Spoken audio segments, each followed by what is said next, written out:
All right, and we are live. So, hi everyone, Joe here from Cryptocurrency Investment Academy.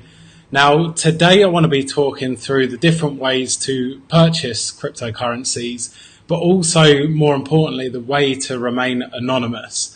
Now, if we go way back when Satoshi Nakamoto actually designed and created Bitcoin, the whole purpose of it was an anonymity, so to remain anonymous at all times. And that was based on a peer-to-peer transaction. So what's been created now is exchanges. And exchanges, you have to put down your ID, you have to put down bank details and a lot of information, which completely goes against everything that was designed and created and the purpose around it. So what I want to do is talk through a couple of different ways that you can buy, and the audience I'm talking to right now, that there's probably a few of you that are at different levels. Some of you, it may be your first time, or you may be actually looking to purchase crypto for the first time, and some of you may be of trading or actually using crypto in your day-to-day lives. So this will be quite an eye-opening video for all of you if some of you aren't actually looking at remaining anonymous or looking to understand how you can do that, which is pretty cool. So what I will do now is I'm going to jump onto the back screen here. So this is one site that my business partner and I have been using to purchase cryptocurrencies. Now, this is always our first stop shop. We will find and locate people that are selling on this platform in a peer-to-peer transactional way. So what I'll do is I'll jump on and just give you a quick demonstration of how you can actually find someone that may be selling for cash in your local area.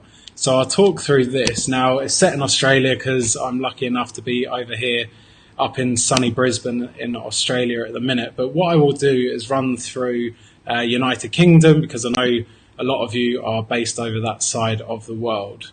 So there's a couple of different ways that you can buy it still to remain anonymous and buy peer-to-peer. So it's either in person or you can also do online. Now, an online purchase would be you send money to someone via an ATM and you will receive their bank account details. You literally put your money in cash deposit, send it across, and then you will receive a receipt. You take a picture in front of your computer with our details and send that across. Personally, I don't like this approach. I like dealing with people face to face. My business partner used to do it this way because this was one of the only options that we had when we first got back into this back in 2013. But now we can go around and do cash transactions, because there are a number of people that are either miners or linked with miners that are selling cash transactions. So let's do a search now of people that are selling for cash over in parts of the UK. So it's pulled up a few different users here. Now, as you can see, this is the same person that's selling within certain radiuses. Now, these are just a few areas, so if we go into one of the users, then we can also look up other cities as well. If you look over here, it tells you their type of preferences. So some actually may say they still want some form of identification. Again, I personally won't be dealing with anyone that wants my ID. I will only be dealing with people that will allow me to remain anonymous. So here you can see meeting preferences in a coffee shop, cafe, home visit, whatever, which is great because you want to meet someone in a public place. Obviously, if you're purchasing, like he's got up to £50,000 that you can purchase in any one time. And if you haven't dealt with him before or you've got zero feedback, then just give him a call before and you can organise that. So let's have a look at other cities now. If we jump into this, so it tells you also that you can sell, buy and sell. So if we look here, if you go on to trading, so let's say London, because I know most of you guys here are over in London. So click on London and buying cash near London. So just to run over this, I think a couple of you may be thinking, right, I'm going to meet someone pay in cash and I'm going to receive Bitcoin. How legitimate is that, or are there any concerns and risks outside of that? Now, when you go and take someone a large amount of cash, obviously meet them in a public place, or you can do a smaller transaction initially, maybe of $1,000 instead of £1,000 instead of £100,000 on your first go, and then see how the transaction works, see if they're a legitimate, credible supplier, and you can actually get them to transfer it to you immediately on the spot, which is great. And you can see the transaction and you can receive the Bitcoin straight into your wallets. Now, when I'm on here, I'll be looking for different things. So as you can see, this top supplier has only transacted 22 times, 100% feedback. So similar to eBay, you get feedback ratings. As you can see, this person's got 98%. I personally would only ever deal with someone that has 100% feedback. But what I also look for is the amount of transactions that they've undertaken. So 22, 16, over 3,000. I personally like that. Yes, it is a couple of £100 more, but for just that security and peace of mind, I'm willing to pay that a couple of £100 more so I know that I'm transacting with the right person. So if we have, again, terms of trade with this supplier, I would have a quick read through here and meet in a public place. He says nothing about ID, which is great. So you can transact with him. He's got his phone number on there. Again, to remain anonymous, I would put my phone number on private number and contact him. Everything for me is about anonymity. I don't want anyone knowing my details, so I will take whatever steps necessary to ensure that I can transact in a way which will alleviate me from the need to give anyone my identity. So as you can see here, trade limits, minimum 3,000 up to £30,000.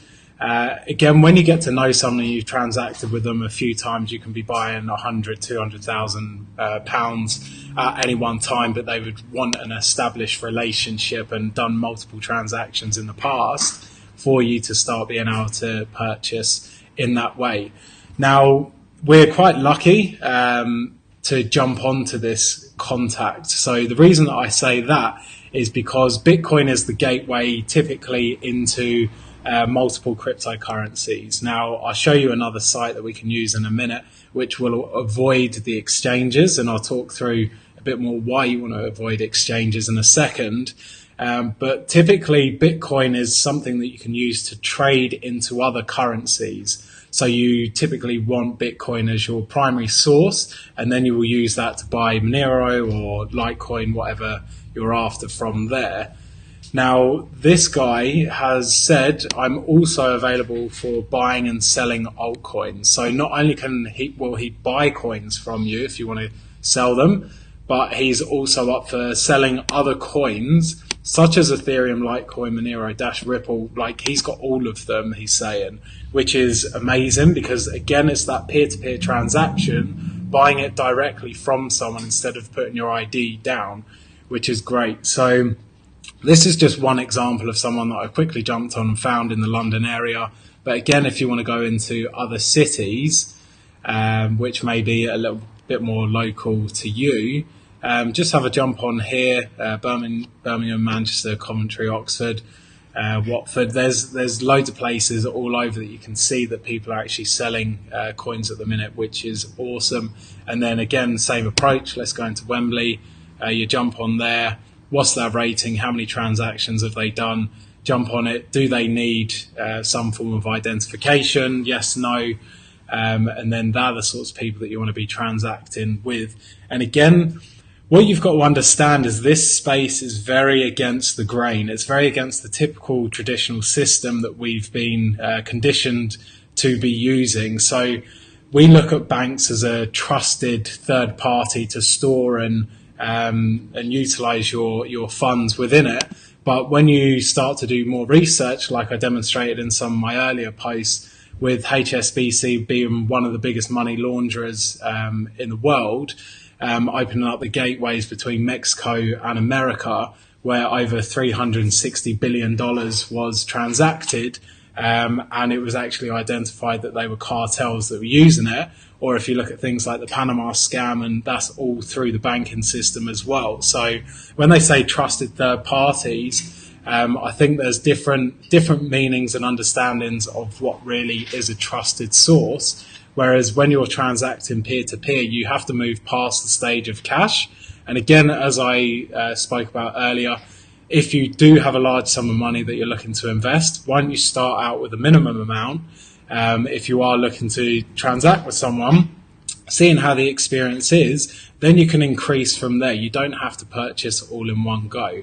So localbitcoins.com is the site, and then you can search from there the area that's more convenient for yourselves to find these buyers. And as I said, you can buy online, but cash in person is always what myself and my business partner have transacted in. And this is what I've always advised people as well to transact in, to remain anonymous and out of the system, and why this was created in the peer-to-peer.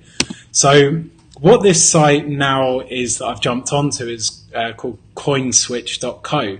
So what CoinSwitch is, it's a platform which has been designed for you quite simply to switch your coins. So as you can see right here, we've got Bitcoin, and you want to switch it into, let's say, Ethereum.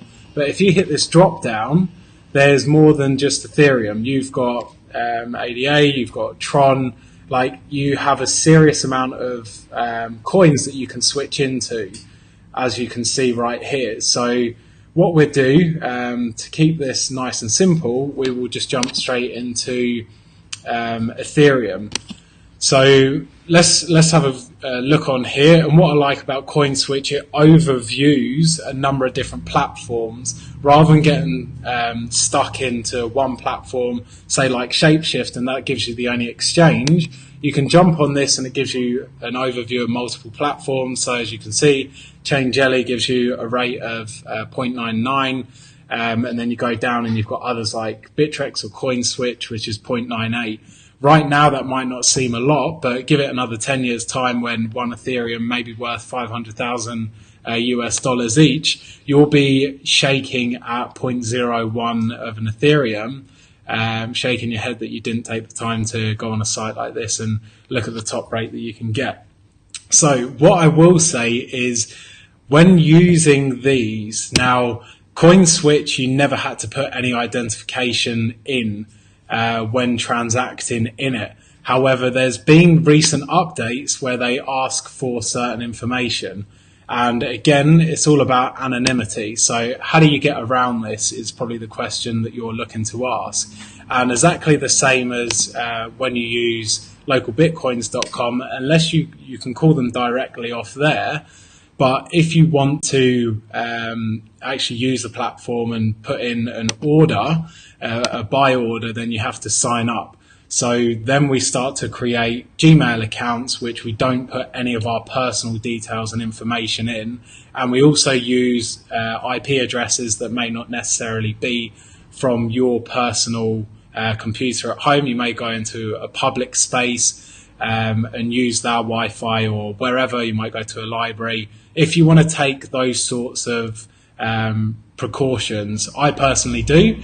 I think it's great to use different precautions in different ways rather than using personal. Like, I go and stay at Airbnbs a lot of the time, and I may use and transact out of the Airbnb to use multiple Wi-Fi networks to remain anonymous. So going back to this, it's asked for your Ethereum wallet. So you need to hold an Ethereum wallet.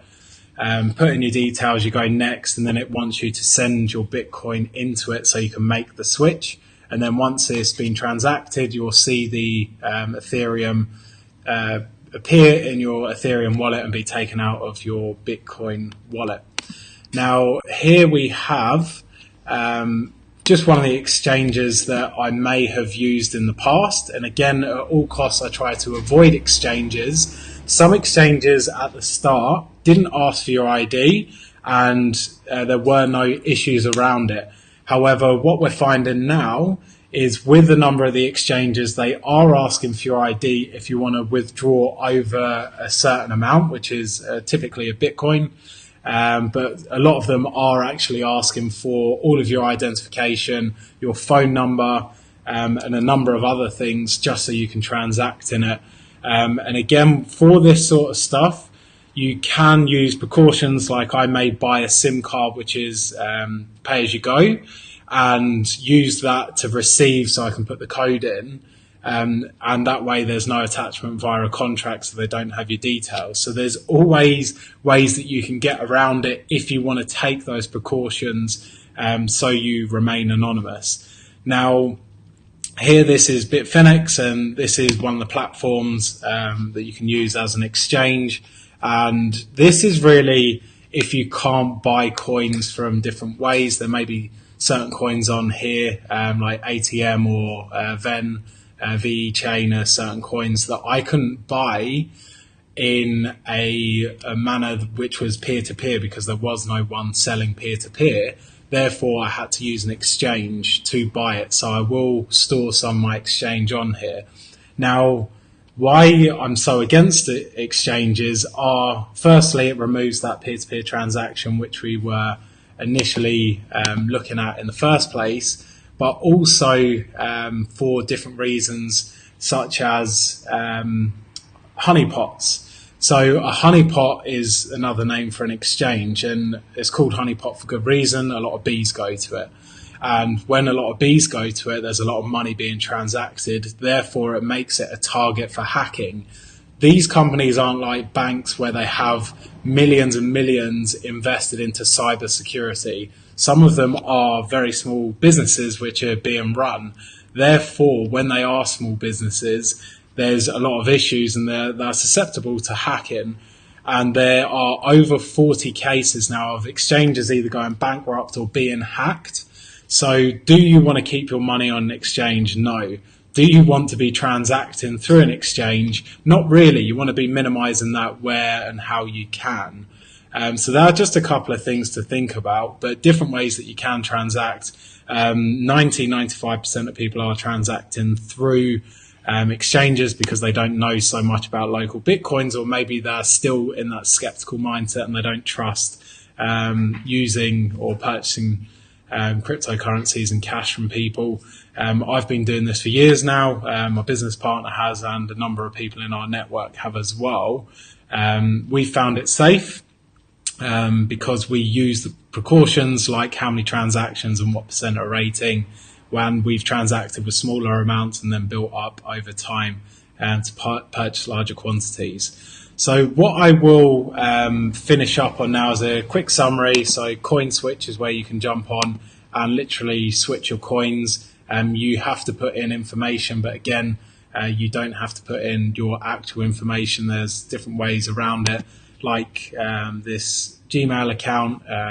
My name's Tony Robbins and it's crypto7889@gmail.com. Is that my name? Is that my details? No, it's not. So there's different ways that you can do it, and the same if you want to log in and sign up here. Ask for your phone number again, pay as you go SIM, get the email to that, the text to that for confirmation to sign up, and then you're up and running.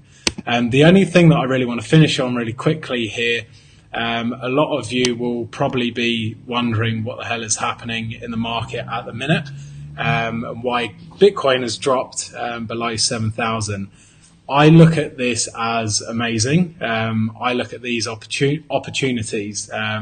I don't have a pessimistic view of the market, and I think it's important to have a two-sided view to anything rather than being purely optimistic at 100%. I also like to think, okay, what's the other side of the arguments? What challenges are we facing?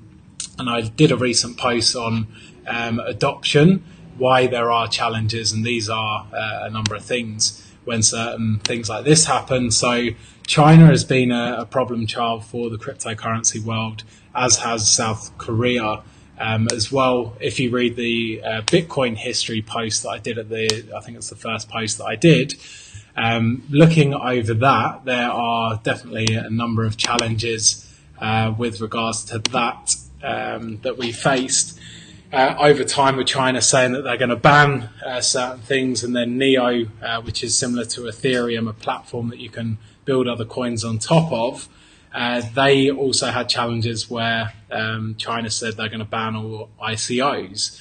So there are a number of things that will have mass impact in a market where the market capitalization, the entire value of the cryptocurrency world, is at such a small rate at the minute. If you look at how much transactions is going through the fiat currency world, the Australian dollars, the pounds, the New Zealand dollars, whatever, looking at the transactions that's going through that and comparing that to the size and the scale of cryptocurrency right now, it doesn't compare. So when there is a blip or when someone does a $1 billion transaction, it doesn't have a big impact on the entire economy. Whereas when an announcement like this happens, with cryptocurrencies being banned in China, that has a huge effect and a huge ripple. So what do I maintain? I maintain, do I believe in the technology, and do I believe that the future value of the cryptocurrency market is going to outweigh what's currently happening in these circumstances? If I believe that, I back it. And I'm not an emotional investor. So if you're looking to make a quick buck and you are an emotional investor, I guarantee you are going to lose a serious amount of money in the crypto market, because it's the stock market on steroids. So if you're in it for a quick buck and you're in it for the wrong reasons, then you're probably not going to get much benefit out of these videos and the value that I'm sharing right now. But if you're in it for the right reasons in the long term and you want the underlying principles and strategies behind it, then you're in safe hands right here. Any questions or comments, shoot them in the post below. I'll be really keen to hear. If you've got any questions around anonymity or any questions around how I do certain things, and any feedback on this video, that would be great. And from here, I will be doing a video shortly on storage. So how to actually store cryptocurrencies in a safe manner. And I will actually be jumping on with the global CEO of CoinSwitcher at some point. I'm waiting for him to get back to me, but he's over in Venezuela at the minute, which third world countries need cryptocurrencies more than anywhere, because they can't open bank accounts and such. I think there's 2 billion users in the world that can't actually open bank accounts. So being able to open a cryptocurrency account is pretty amazing. So everyone has that global access to value transaction. Awesome. I will leave you with that. Enjoy your day, everyone. And yeah, any questions? I know this is a live video, which is probably streamed at 2 a.m. in the morning over there. As I said, I'm up in sunny Brisbane enjoying the weather here on holiday. So I'll leave you guys with the cold weather over in the UK. And those of you that are online enjoying it from sunny Australia as well. But I will speak to you very soon. All the best for now, guys.